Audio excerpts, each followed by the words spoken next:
The motion proposed by Mr. Cooper with regards to the question of privilege related to the member for Wellington, Halton Hills, and other members.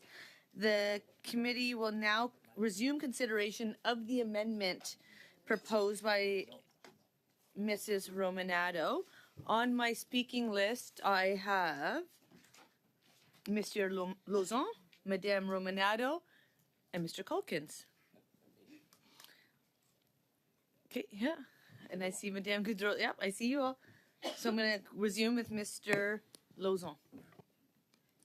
I would like to put my name at the end of the list, please. Nothing. Madame Romanado.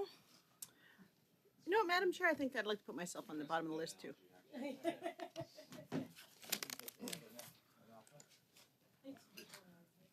Madame Goudreau. Oh, no, Mr. Culkins. Should my excuse. Well, thank you, Chair.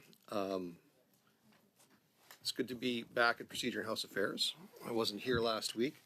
So just for clarification, the amendments that have already been made to the motion that was originally tabled by my colleague, Mr. Cooper, it's been agreed to by this committee to strike sections A and B. So then the wording goes that in relation to its order of reference of Wednesday, May 2nd, up until it says members in relation to its study on foreign election interference, the committee, and then it proceeds directly to clause C. Is that correct? Yes. Well, I haven't had an opportunity because I've been away.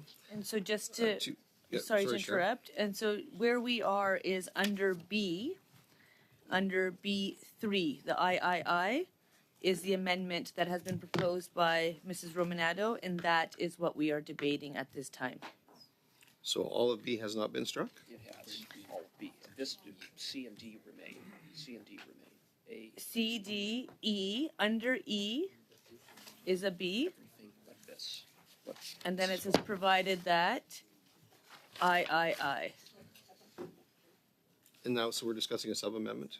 We're discussing an amendment by Sorry, an Mrs. amendment by Romando. Mrs. Yes, Romanado on under, part III. that's right. yeah, she wants to go to the ATIP standard. Right. For production. Okay, thank you, Madam Chair. So, this is the playbook that has been playing out for quite some time at this committee, where members of this committee seem reluctant for reasons that I don't comprehend, to exercise not only our obligations but our capability to request documents. And just remind anybody who might be listening about why we're here. This is to deal with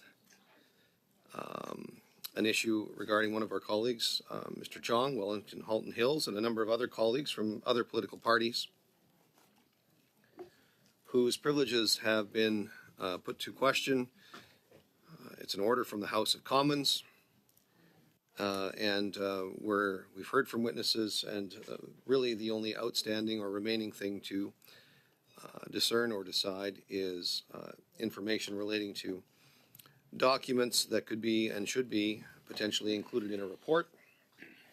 Hence the motion from my colleague, Mr. Cooper. So the playbook that we've seen throughout this is that parliamentarians, according to some at this table, ought not to have any more access to documents than anybody else requesting an access to information request. But, Madam Chair, that's clearly actually not the case. In rulings that have happened in the past, and even and what's at question here is, of course, whether or not we want a redacted copy and an unredacted copy of these documents to be put before the law clerk. The law clerk of the House of Commons, the law clerk that works in the interests of Parliament and the House of Commons, and have the law clerk examine both the unredacted and redacted documents and make a further determination as to whether or not the rights and privileges of member of Parliament have been upheld in the in the procurement of these documents so that parliamentarians can have all of the information that they're entitled to have in order to make a determination and use that information in a report. And I'll just remind my colleagues here that the interim law clerk and parliamentary counsel for the House of Commons, Mr. Michael Bedard, was here at this committee, and I will remind colleagues of the comments that he had made in response to questions from our then colleague, Mr. Nader, and others, in regards to Parliament's and parliamentarians' right to access documents and what we could or should or ought to have available to us. And I'll quote Mr. Bedard in answering one of these questions and in his opening remarks, and where he said, documents that could be sought and obtained by committee include solicitor-client privilege and documents dealing with national security. Well, these aren't my words. This is not my interpretation. This is interpretation of the actual law clerk, the interim law clerk, who works on our behalf. Well, it's clear, Madam Chair, that the issue at hand, dealing with the privileges of our colleague Mr. Chong and others, Mr. O'Toole and Mrs. Kwan, all fall under the rubric because virtually every witness that we've heard from has either been a representative from our national security agencies or those who do public oversight of those agencies. So this is actually a national security issue regarding the ability of us to hold not only free and fair elections without foreign interference, but also to ensure that parliamentarians are not subjected to any undue influence in their roles or capacities as members of Parliament. So it is a national security issue, and that has been clear that we should have access to those documents. It's been clear from Mr. Bedard, the interim law clerk and parliamentary counsel here, which is why it's only reasonable that we as members of this committee should be able to have unredacted and the redacted documents sent to the one and same person, the law clerk of the House of Commons, for a determination to be made as to whether or not it meets the threshold and the test of what members of Parliament could or should see. I'll go on. Mr. Bedard also said the committee could decide to put measures in place to protect the confidentiality of documents. We have done that in the context of this motion from Mr. Cooper. We are not suggesting in any way, shape, or form that we simply demand directly unredacted documents to this committee, which is why we want to put it in front of the lens of the law clerk, who has already suggested in his comments that that Parliament does have the right to request those documents. And he said ultimately it's for the committee to decide. And we are the committee, so we can make that decision and that determination. Whether something's been done before or not, it's certainly, according to the law clerk for the House of Commons, that it certainly is within the realm for us to make that determination for ourselves and to request those documents. And in a question by my colleague, Mr. Nader, who asked about how to deal with those documents, the production of documents, what can or could be made public. He asked about making those provisions, following up to Mr. Bedard, those provisions, how we would go about doing that. And Mr. Bedard said, the committee may put measures in place to address concerns that were raised respecting the protection of the confidentiality attached to the documents. So we have that ability. And those provisions are certainly incorporated into the motion by my colleague, Mr. Cooper, insofar as ensuring that the confidentiality remains so that we're not giving away anything that would potentially be a state secret. We have the ability to discuss these things when discussing the draft report, but if we don't actually have the right information or the fulsome information in our report or in our draft consideration, we would be doing a disservice not only to Mr. Chong, the numerous other colleagues that that have also been implicated in this sordid affair. And we would be doing a disservice to the House of Commons and to the electors and the voters of this country if we didn't actually get to the bottom of this. Now, Madam Chair, it looks like I might be losing my voice, but I'll continue on as long as I can. In furtherance, Mr. Bedard also said, and he made it very clear to assure, I think, the government caucus members at this committee. He said, the right of this committee and the House of Commons to obtain documents is not subject to any specific clearance from the government. The committee has the right to obtain the documents. And he also went on to say, there are 2 counsels in his office, including himself, who have the top security clearance, which debunks an argument that has been unsuccessfully made by some at this committee that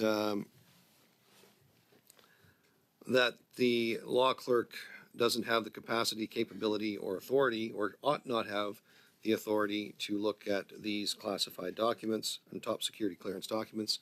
But it's very clear the law clerk and one other in the law clerk's office do have that top security clearance.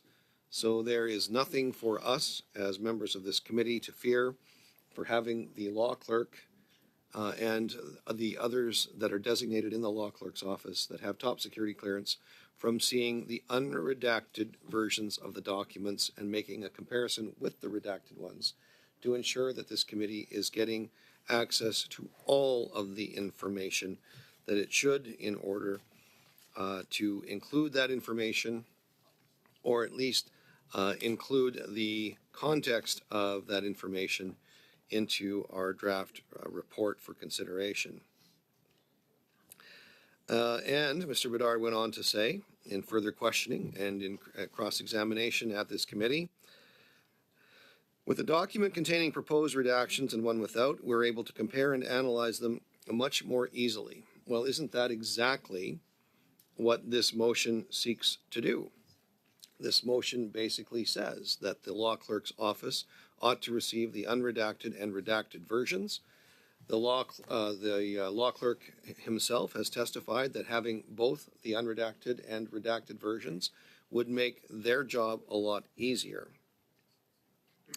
It goes on to say, indeed, some information could reveal intelligence sources without us being aware of it because we lack context. That's why we asked for proposed redactions and a line of communication with the entity or department that generated the document to get more context if needed. This is an astute observation by the law clerk so that they don't fumble or make a mistake that others at this table are using as a crutch to deny this committee getting access to security cleared information from the documents that have been vetted not only by the departments and agencies themselves, but by our law clerk. So that should, and these arguments and these answers to the questions by the law clerk himself ought to put to rest any of the concerns that members at this committee have with the motion at hand. And then again, Mr. Bedard goes on that if there is any mandate for his office to redact national security information or top secret information, that would be provided with the proposed redactions so that we could assess and have context, and I trust a line of communication with the department. It's so important that they have the redacted and non-redacted documents so that they can make that examination, understand why the redactions were made, and have communication with the various departments if necessary to make sure that a national security mistake is not made. And he reassured the committee that in some cases, if there is a tough call, I will err on the side of caution, and he would inform this committee accordingly. So that, to me, is the precautionary principle, erring on the side of national security. I believe that's what he said, and that's how I received that information. So that, my colleagues, should assuage any concerns that any of us might have about having access to these documents after they have been vetted from the law clerk's office. So again, I'll just make, if the words of the law clerk himself isn't enough to comfort and to reassure members of this committee, then I don't know what other expert information we could possibly bring. And then I would be left with the only conclusion being that this is politically motivated and covering up information about something that the government has done or failed to do in keeping not only our institutions free from interference, but also what we have done, what the government has done or failed to do in protecting the privileges of members of Parliament, withholding information, et cetera, et cetera.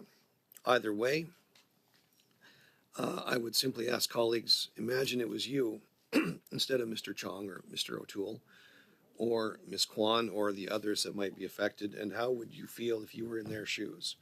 Would you not want this committee to have all of the information possible in this particularly disturbing affair and be able to make a very clear and definitive recommendations to the government on how we can ensure that something like this doesn't come to pass again, that our electoral process actually is as free as possible from outside or foreign interference, and that members of Parliament, once they are elected, don't have to suffer the intimidation from a foreign entity, as we have so freely seen.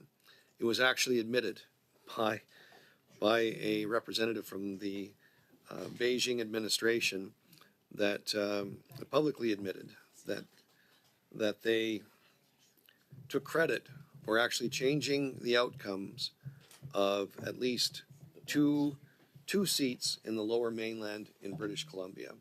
If that isn't enough to send shivers up and down the spines of Mr. members of this Calkins, I committee, apologize for having to interrupt you as you were articulating I'm sure you're doing this because you have to, Madam your Chair. point. I would only do it because I have to. The bells are ringing. We do have 30-minute bells happening in the House.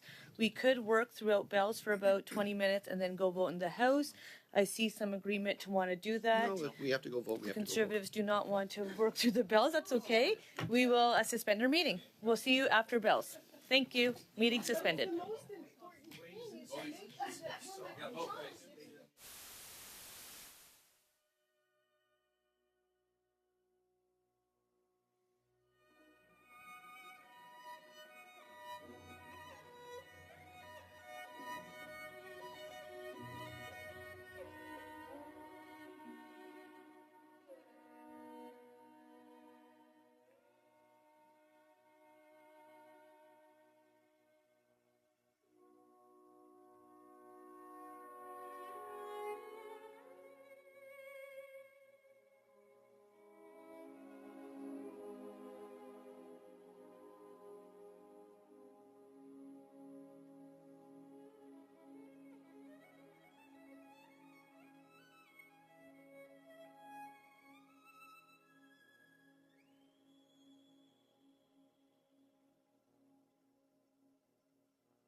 Aye.